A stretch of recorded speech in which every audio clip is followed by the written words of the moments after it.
terima kasih Anda masih bersama kami pemirsa di Indonesia Bicara dan kita sudah bergabung dengan narasumber berikutnya yaitu ada Pak Jonathan Lasa yang merupakan ahli manajemen krisis kebencanaan, seorang dosen senior dari Charles Darwin University. Tapi sebelum kita akan lakukan perbincangannya, kami akan hadirkan terlebih dahulu ini adalah yang disampaikan oleh Presiden kaitannya dengan percepatan penanganan COVID-19 yang ada di Indonesia. Presiden Joko Widodo yang kemarin melakukan kunjungan langsung ke daerah. Salah satunya adalah ke wilayah Kalimantan Tengah. Dan selain memberikan pengarahan, Presiden Joko Widodo juga meminta kepada seluruh daerah untuk tidak menganggap remeh COVID-19 dan melakukan manajemen krisis yang tepat. Dan juga perlu saya ingatkan, ini saya kira sudah lampu merah lagi. Hari ini secara nasional kasus positif ini tinggi sekali hari ini, 2.657. Hati-hati, angka yang tadi saya sampaikan bisa bertambah banyak. Ini jangan dianggap enteng. Jangan sampai 3 bulan yang lalu kita menyampaikan bekerja dari rumah, work from home. Yang saya lihat ini kayak cuti malahan. Padahal pada kondisi krisis kita harusnya kerja lebih keras lagi. Jangan menganggap remeh kondisi ini dan kalau kita lihat 3 bulan kemarin work from home, tapi justru malah dianggap sebagai cuti. Kira-kira seperti itu yang disampaikan oleh Presiden Joko Widodo. Baru saja Anda saksikan pemirsa, apakah ini memang ungkapan kekesalan dan juga kegeraman dari seorang Presiden Joko Widodo melihat kondisi di Indonesia dalam penanganan kasus COVID-19 ini sendiri. Kita akan bahas kembali malam hari ini masih bergabung bersama kami Pak Pandu Riono yang merupakan ahli epidemiologi dari Universitas Indonesia dan juga Pak Jonathan Lasa yang seorang ahli manajemen krisis. Bapak-bapak masih bergabung bersama kami? Masih. Baik. Ya. Ya, saya ke Pak Jonathan terlebih dahulu. Pak Jonathan tadi sudah menyaksikan bagaimana geramnya seorang Presiden Joko Widodo begitu ya. Jangan menganggap remeh kondisi COVID-19 ini sendiri. Anda membacanya seperti apa ungkapan yang disampaikan oleh Presiden? Ya, dalam nada yang positif, saya merasa kekesalan ini sebuah kekesalan yang perlu. Walaupun memang agak sedikit terlambat ya. Nah, saya sebenarnya melihat bahwa akar masalah dalam penanganan COVID di Indonesia ini berkaitan juga dengan imajinasi para pemimpin kita yang mempengaruhi bagaimana masyarakat meresponi. Jadi, imajinasi yang awalnya kita lihat dari kata new normal ini, itu semacam mantra yang di dalamnya berisi semacam pikiran bahwa kita lagi mau mendarat di sebuah benua baru atau planet baru, yang mana kita harus gunakan segala macam ukuran-ukuran keselamatan, seperti penggunaan masker, karena kita berhadapan dengan atmosfer yang baru, karakter yang baru yang tidak kita kenal. Iya. Itu harusnya yang terjadi. Tapi menurut saya imajinasi itu juga terlalu menakutkan. Menakutkan dari sisi apa? Jadi ada imajinasi yang kita lihat di Australia. Jadi misalkan di Australia atau New Zealand, itu ada model imajinasi seperti gini. Jadi new normal ini ibarat kita mengendarai mobil masuk kepada sebuah landscape yang makin banyak naik turunnya, yang makin banyak tanjakan, dan menurun yang sangat tajam. Jadi di setiap waktu kita harus menyesuaikan persnelingnya. Jadi ada waktu di mana persnelingnya 1, ada 2, atau 3, tergantung landscape yang kita hadapi. Oke. Jadi kita harus konsentrasi bahwa sesuatu kita bisa jatuh ke jurang kiri, yakni kematian. Yang jurang kanan adalah krisis ekonomi. Ini kan yang selalu ditakuti oleh pemerintah. Iya. Pak Jonathan, tapi untuk Indonesia saat ini Presiden juga menegaskan bahwa belum sebenarnya untuk memasuki masa new normal. Ini adalah masa yang akan untuk memasuki new normal itu sendiri. Artinya new normal ini belum berlaku begitu. Tapi Presiden sudah cukup geram dengan mengatakan bahwa peka terhadap krisis begitu. Itu penting. Mhm. Karena seperti narasumber sebelumnya mengatakan bahwa kita ini masih berselancar dalam gelombang pertama yang masih terus menanjak dan kita belum tahu kapan puncak gelombang tersebut. Iya. Jadi seluruh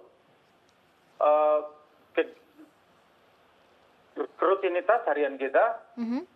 harus membayangkan bahwa kita masih berada di tengah gelombang yang penuh ketidakpastian. Oke. Jadi seluruh ukuran public health measures yang oleh pemerintah maupun para ahli public health dalam 3 bulan ini saranin, ya kita harus jadikan itu semacam sebuah rutinitas harian. Ya, baik. Saya ke Pak Pandu kembali. Pak Pandu, kita bicara kaitannya dengan angka yang belum menjadi puncaknya, 2.600 sekian kemarin, yang cukup mengejutkan begitu ya. Kalau apakah memang ini juga dikatakan pembatasan sosial berskala besar dan juga masa transisi menuju ke new normal, apakah memang tetap masih bisa dilaksanakan dari pandangan Anda? Pembatasan sosial berskala besar itu artinya lockdown, ya kan? Tapi Lockdown? iya, itu lockdown sebenarnya. Tapi dianggap bukan lockdown karena diinterpretasikan beda sehingga terjadi tidak efektif.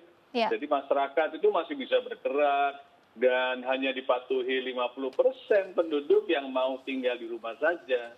Ya kan, 50% lainnya tidak peduli. Nah, ini yang menyebabkan kenapa efektivitas untuk pembatasan sosial itu tidak optimal.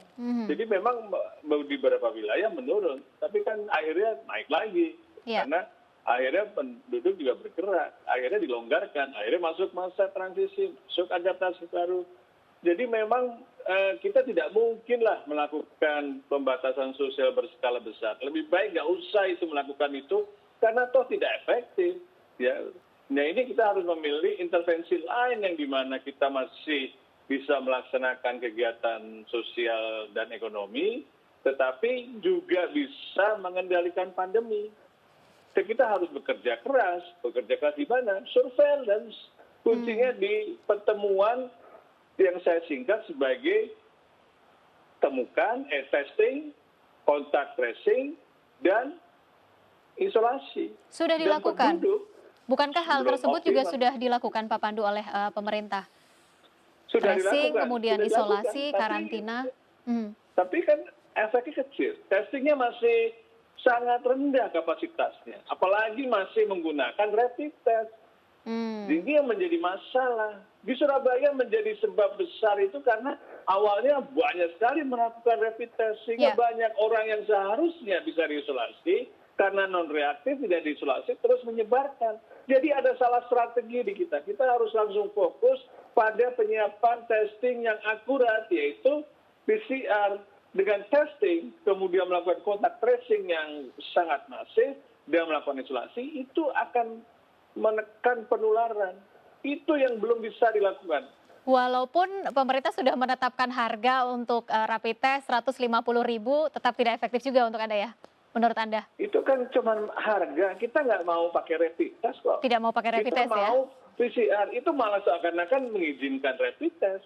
Dan udah tahu dia komersial, udah tahu bahwa itu cuma untuk nakut-nakutin orang. Sudah tahu itu cuma prasyarat untuk bepergian dan tidak ada gunanya lagi. Masih saja dilakukan. Jadi ada yang memetik keuntungan dari ketidaktegasan dalam pemerintah, dalam apa tes yang harus dipakai. Oke, baik. Saya ke Pak Jonathan terlebih dahulu. Pak Jonathan, Presiden juga sempat menyampaikan bahwa sebenarnya untuk sebaran kasus COVID-19 ini secara nasional begitu ya, tentu bergantung kepada pengendalian di tingkat daerah. Dan kalau Anda melihat, apakah memang manajemen masing-masing di tingkat daerah ini sudah berjalan semestinya atau pandangan Anda seperti apa? Jadi ini konsekuensi daripada reformasi penanggulangan bencana di Indonesia dalam 13 tahun terakhir yang tidak tuntas. Jadi dalam 13 tahun ini kita mencoba melakukan reformasi hanya di tingkat pusat. Sedangkan realitas daripada penanganan krisis itu adanya di lokal, di daerah. Yeah. Jadi kalau kita melihat bagaimana gubernur-gubernur, bupati-bupati, wali kota, dan sebagainya melakukan respon di daerah, itu terlalu banyak gap yang terjadi. Tapi juga kalau kita mau melihat, untuk adil, gap juga terjadi di pemerintah pusat. Bagaimana Anda menjelaskan bahwa anggaran yang digelontorkan dari Kemenkes hanya kurang dari 22%? Yeah. Setelah 180 hari Anda bekerja di tahun anggaran yang baru. Dalam imajinasi saya, harusnya anggarannya sudah selesai karena krisisnya begitu besar. Oke, apalagi sudah berjalan cukup lama begitu ya untuk krisis ini. Sudah cukup lama, Dan kita belum tahu apa yang terjadi dari spending di kementerian-kementerian yang lain. Oke, apakah proporsional kepada krisis yang terjadi? Itu kita nggak tahu. Baik, apakah memang ini bisa dibangun dengan membentuk pola komunikasi mungkin dari pusat ke daerah atau sebaliknya begitu ya, dari daerah ke pusat? Apakah memang ada konstruksi yang salah kaitannya dengan komunikasi mungkin? Jadi ada dua hal yang bisa saya respon langsung ke pertanyaan itu. Untuk waktu 13 tahun yang saya sebutkan ini, crisis management, communication, jadi komunikasi krisis dalam situasi bencana, itu lebih banyak di take over oleh pemerintah pusat.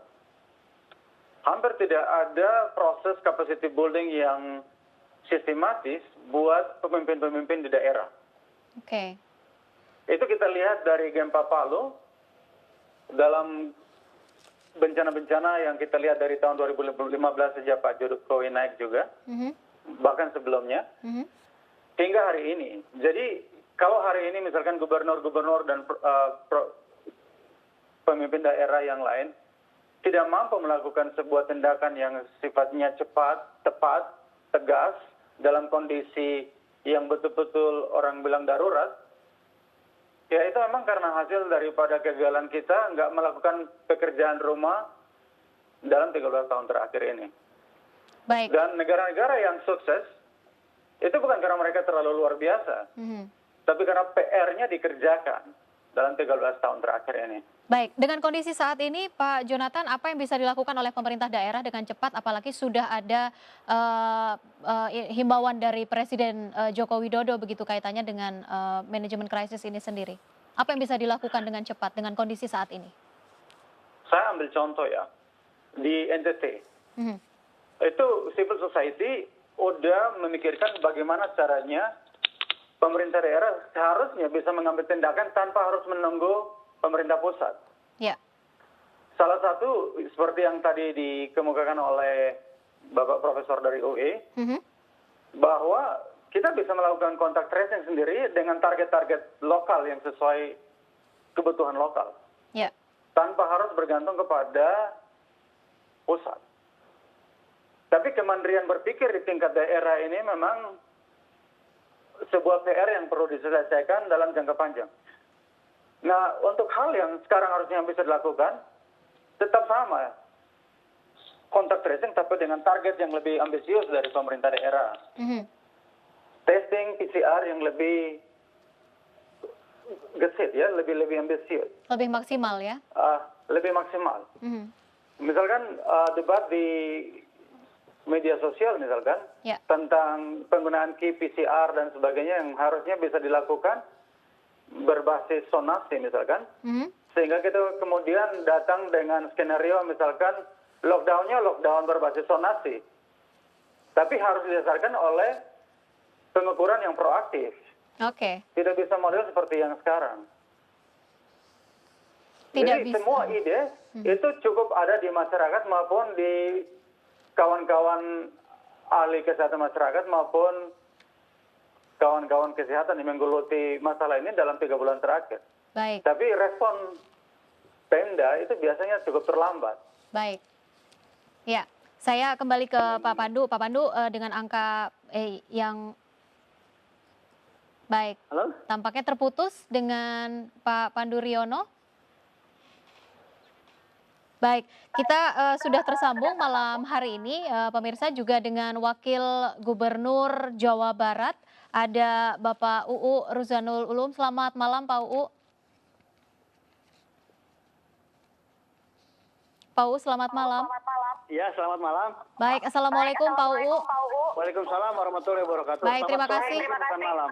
Terima kasih sudah meluangkan waktu Pak UU untuk bergabung bersama kami di Indonesia Bicara malam hari ini. Satu pertanyaan saya Pak UU, sebelum kita akan jeda, kaitannya dengan kondisi Jawa Barat untuk saat ini dengan angka yang cukup fantastis yang tidak dibayangkan oleh keseharian masyarakat kita. Bagaimana Anda melihatnya dan untuk hari ini sendiri seperti apa perkembangannya Pak UU? Ya, perkembangan memang hari ini luar biasa, 162, tetapi itu semua kami tidak heran karena ini berkat kesigapan kami dalam melaksanakan tes PCR dan rapid test. Kami ini sehari sampai 2.000. Karena di saat AKB ini kami justru membuat 3 pertahanan. Yang pertama pertahanannya adalah PHBS, pola hidup bersih dan sehat kepada masyarakat, dan melaksanakan yang sudah seperti pakai cuci tangan, pakai masker, dan juga jaga jarak. Benteng yang kedua adalah pengetesan yang masif. Karena sekarang Jawa Barat sudah ada pengetesan yang murah, dan juga semuanya sudah bisa dilakukan dengan mudah, maka pengetesan sampai 2.000 per orang per hari. Kemudian juga benteng yang ketiga adalah kesigapan kami dalam melaksanakan kalau ada orang yang kena dan terpapar seperti yang terjadi sekarang hari ini. Dengan kejadian-kejadian ini kami mau bergerak dengan cepat. Seperti itu. Baik, Pak UU, nanti kita akan sambung lagi perbincangan kita malam hari ini dan juga dengan Pak Jonathan Lasa. Kita harus jeda terlebih dahulu. Pemirsa tetaplah bersama kami di Indonesia Bicara. Kami akan kembali sesaat lagi.